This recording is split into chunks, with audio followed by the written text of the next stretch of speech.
Hey everyone, in today's video I will show you how to send group emails in Outlook without exposing anyone's email. So let's get started. First, open your browser and search for outlook.live.com. Log in into your account and then click on New Mail at the left side to start a new message. Now look for the BCC button as you can see here at the right side. So BCC generally stands for blind carbon copy field.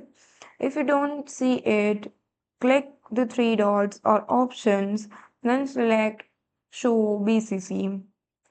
In the BCC field, enter the emails addresses of your recipients and then this keeps the emails hidden from each others. Now here you have to add the subject. So write your message and then click on the send button and that's it. You have just sent a group email while keeping everyone's detail private.